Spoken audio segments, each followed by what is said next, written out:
Assalamualaikum warahmatullahi taala wabarakatuh. Kembali bersama channel Albintani Pejuang Cerdik. Kali ini saya akan membahas surat dari Kemendikbudristek seputar pendaftaran dan seleksi administrasi pendidikan profesi guru atau PPG dalam jabatan tahun 2022 bertanggal 4 Februari 2022.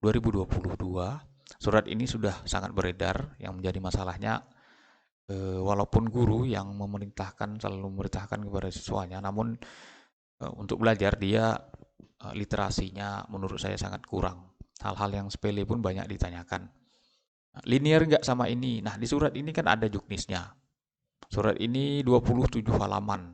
Yang terakhir itu seputar apa namanya, linearitas kita mau memilih atau bidang studi kita tuh masuk kemana. Nah, ini linearitas S1 bidang studinya.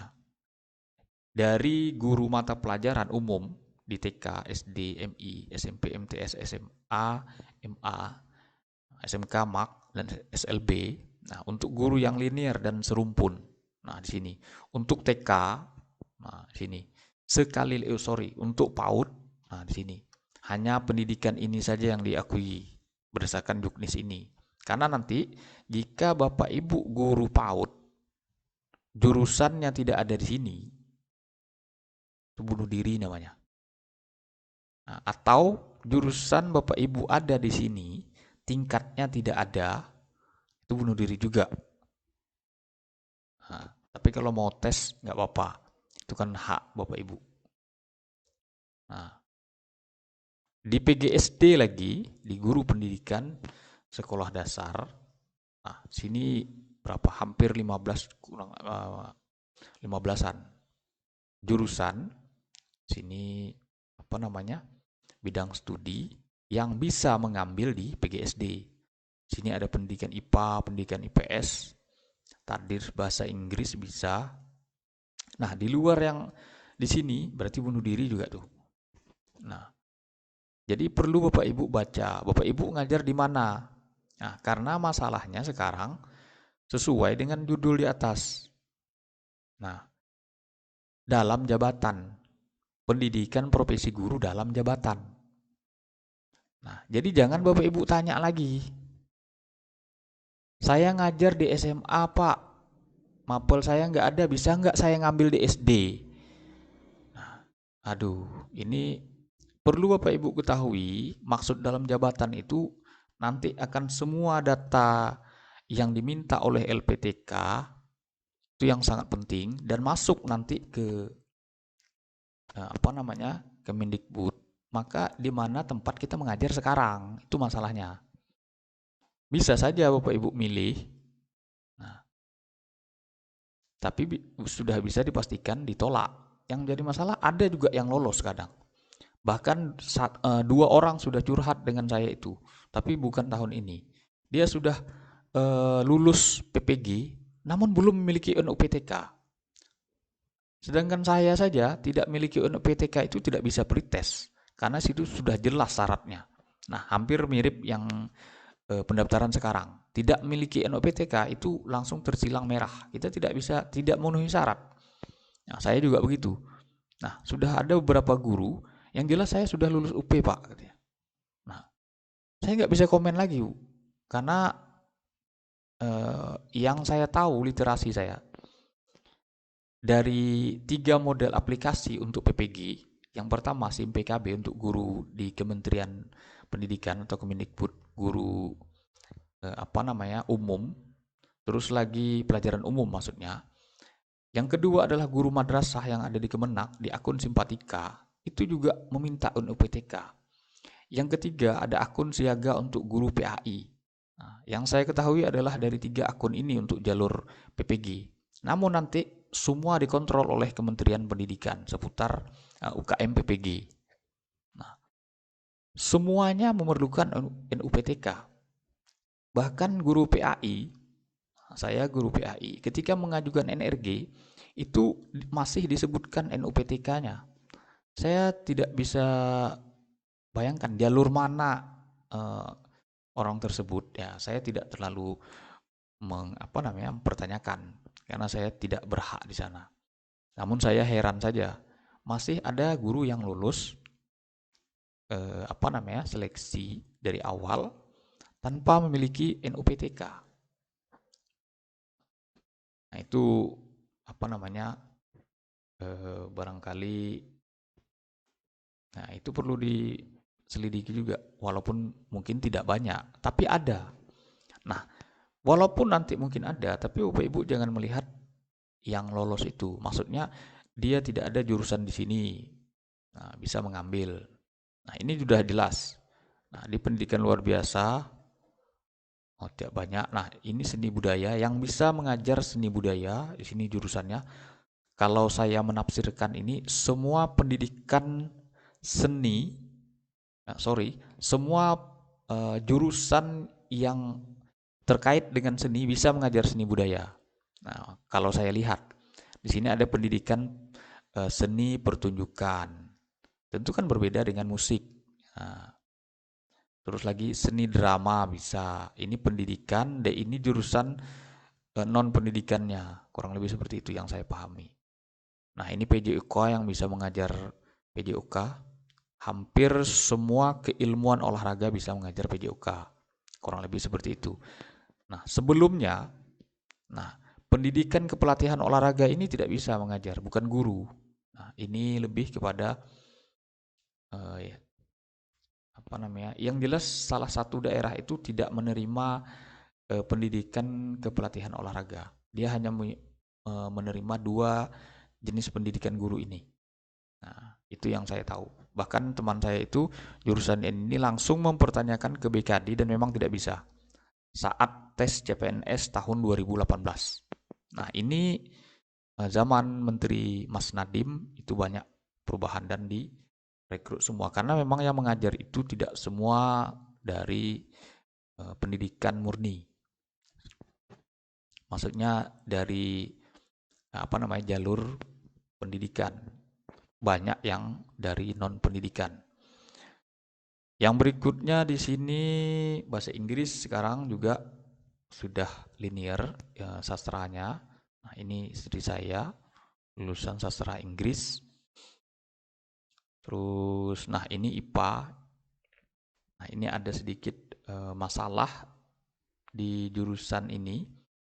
Di antaranya teman saya itu mempertanyakan dia jurusan non pendidikan ESOS, jurusannya sosiologi. Saya bilang sosiologi bisa mengikuti tes P3K. Nah, sekali saya lihat di PPG ini, sosiologi hanya ada di tingkat SMA. Sedangkan dia sudah honor lama, tahun 2006 di SD. Nah, barangkali ini yang banyak kemiripan dengan Bapak Ibu, karena sudah lama mengabdi namun tidak linear. Linear namun di tingkat yang lain. Contoh ada yang komentar itu Alhamdulillah Pak, baru tahu sekarang dia jurusan PGMI atau PGSD, namun dia mengajar PAI sudah lama. Nah, kurang lebihnya seperti ini. Kita lihatkan yang di awal itu. Nah, nih. PGMI itu sebenarnya hanya bisa mengajar di PGSD.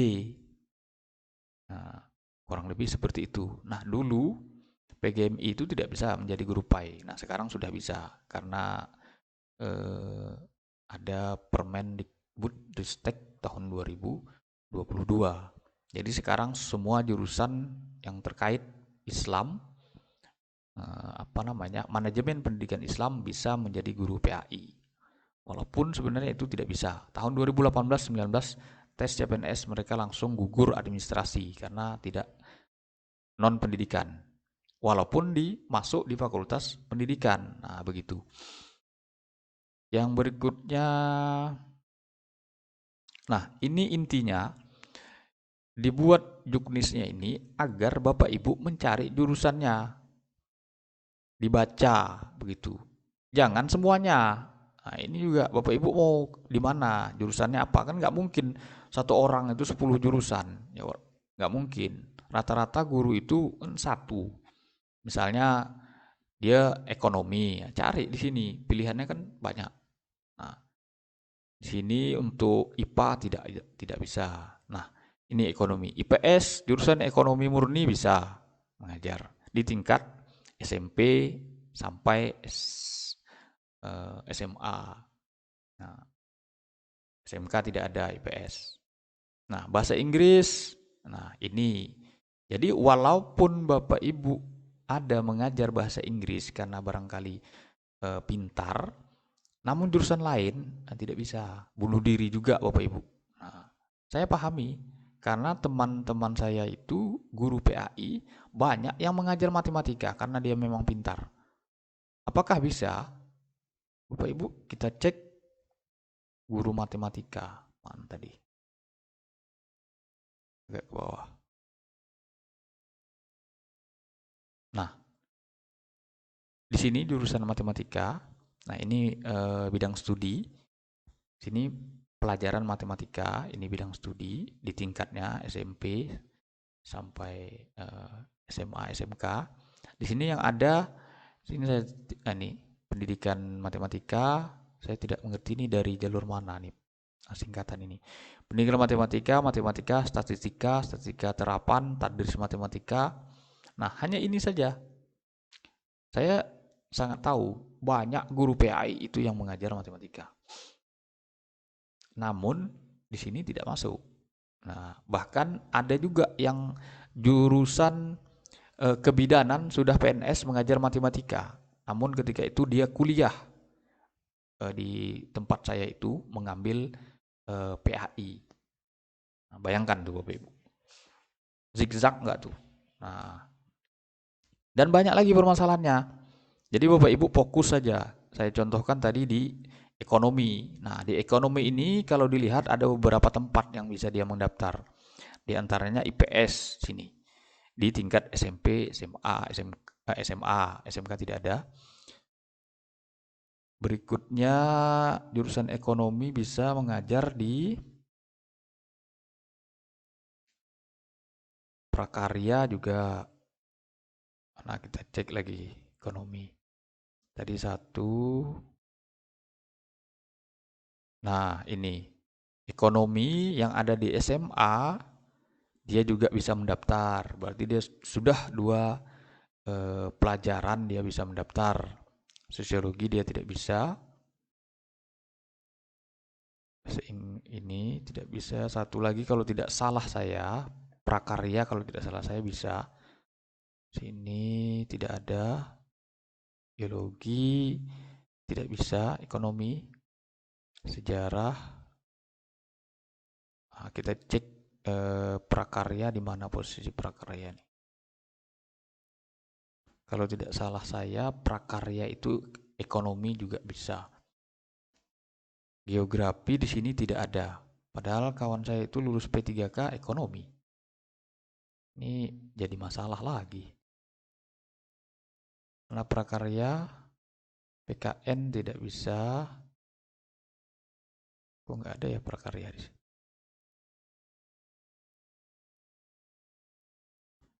Sini.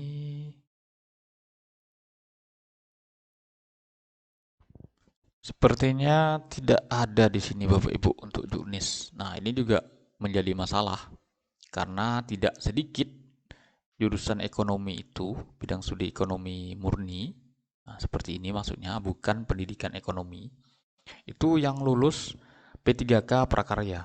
Maka jadi dilema juga bagaimana solusinya, apa namanya, bidang studi PPG tidak ada, mata pelajaran yang PPG tidak ada, namun dia lulus di P3K. Memang dua hal yang berbeda, P3K ya P3K, PPG ya PPG. Karena tujuan P3K yang saya tahu adalah apa namanya, kementerian itu, Mas Nadiem ingin merekrut guru non pendidikan agar diakui sebagai guru, kurang lebih seperti itu. Walaupun sebenarnya kan sebelum-sebelumnya tidak boleh. Maksudnya semua non pendidikan itu tidak boleh mengajar. Yang mengajar itu wajib jurusannya pendidikan, kurang lebih seperti itu. Makanya di sekolah negeri itu sangat ketat. Hampir semuanya itu wajib bergelar SPD apalah ujungnya, misalnya SPD Matematika, kalau dulu SPDI, SAG. Nah, kalau sekarang rata-rata sudah SPD semua. Tidak ada lagi penambahan ujungnya. Nah, mungkin itu saja Bapak Ibu. Sekali lagi, saya sangat menyarankan Bapak Ibu agar membaca kembali Juknis yang dikeluarkan Kementerian Pendidikan. Di website PPG-nya ada.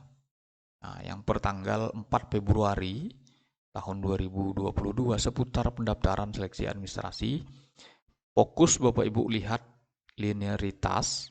Nah, jadi Bapak Ibu perlu ingat linearitas ini, mapelnya ini, dan mapel yang ada di PPG dengan tingkatannya ini perlu. Nah, karena misalnya Bapak Ibu jurusan PGMI atau PGSD mengajar di luar dari jalurnya. Nah, ini kan kacau. Ada itu. Jadi yang komentar di grup itu ada. Nah, ini Bapak Ibu kalau bisa jangan. Jika memang di tingkat, contoh misalnya tadris matematika. Tadris matematika kan ada semua tingkat. Di SMP ada, misalnya tadris matematika ini Bapak Ibu guru mengajar di SD dengan inisiatif Bapak Ibu guru mengambillah di tingkat SMP misalnya. Kita cek matematika di SMP. Nah, ini kan ada matematika di SMP SMA dan SMK. Ada 3 jenjang. Kodenya beda ini Bapak Ibu. Nah, ini perlu Bapak Ibu ketahui. Kodenya berbeda yang pertama. Nah, yang kedua, Bapak Ibu nanti pasti akan ditolak permanen. Karena berdasarkan data Dapodik, Bapak Ibu mengajar di SD, mengambil di SMP. Nanti datanya minta tanda tangannya, tanda tangan siapa? Mudah-mudahan untuk kali ini Bapak Ibu mengerti. Makanya disebut sekali lagi, pendidikan profesi guru dalam jabatan. Nah, karena ada izin-izin yang sangat banyak nanti diminta kepada kepala sekolah. Nah, bahwa kita itu sedang melaksanakan pendidikan. Nah, termasuklah nanti surat izin pimpinan. Nah, saya diminta. Nah, jika benar dia akan tanda tangan. Kan nggak mungkin Bapak Ibu minta tanda tangan di sekolah lain. Ya nggak masuk akal, makanya langsung ditolak. Nah, jika tidak ditolak, itu operatornya perlu dipertanyakan. Namanya dalam jabatan. Bagaimana nanti Bapak Ibu mengambil SMA, di SMP ternyata lulus, terus Bapak Ibu guru Bapak Ibu mengajar di SD, minta tantangan di SMP. Kalau saya nggak mau kasih. Karena memang data itu salah. Seharusnya ditolak. Nah, itu loh maksudnya. Oke, mungkin itu saja Bapak Ibu. Semoga bermanfaat. Semoga memahami Juknis ini. Jadi saran saya cari bidang studi kita di mana kita bisa mendaftar. Jurusan apa saja. Nah, kita bisanya mendaftar di mana. Jika kita misalnya di SD ada, lanjutkan. Misalnya ini, pendidikan IPA, kan bisa nih jadi guru kelas. Nah, tentu kita hanya bisa mengajar di SD. Nah, jangan Bapak Ibu keluar jalur, walaupun di pendidikan IPA ini kan di SMA ada. Tapi kan sekali lagi Bapak Ibu mengajar di SD, sudah jadi guru kelas SD atau mengajar di SD. Tentu nanti akan diminta semua data seputar SD ini. Nah, begitu loh. Oke, demikian saya akhiri. Wassalamualaikum warahmatullahi taala wabarakatuh.